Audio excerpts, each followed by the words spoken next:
আমি আল্লাহ নবীর কাছে জানতে চাইলাম, ইয়া রাসূলুল্লাহ, আমার অস্বরূপ নামাজ আমি কিভাবে পড়বো, আমাকে আপনি জানায় দেন। আল্লাহ নবী বললেন, সাল্লি কাইমান, তুমি দাঁড়িয়ে নামাজ পড়বা। ফাইন লাম তাস্তাতি' ফাকাইদান, যদি দাঁড়িয়ে নামাজ পড়তে না পারো তাহলে বসে পড়বা। আবার যদি দাঁড়িয়ে, আপনারা না হুজুররা না অন্যরা, যদি দাঁড়িয়ে, আবার যদি দাঁড়িয়ে না পারো, বলেন যদি দাঁড়িয়ে তাহলে বসে। তাহলে আবার বসে কখন, আবার বসে কখন? এই যে সারাদিন গল্প করতেছে তারা, সাল্লি কাইমান, দাঁড়িয়ে নামাজ পড়ো।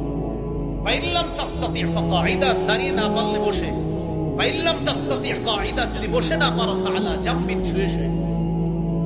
তাহলে বলেন তো, একটা বার যদি দাঁড়ানোর সক্ষম হয় তাহলে কিভাবে নামাজ পড়তে হবে? তাহলে দাঁড়াইলাম, কেবলার সামনে দাঁড়াইলাম, এবার আমি নামাজ শুরু করবো। আসল আলোচনায় ঢুকতেছি।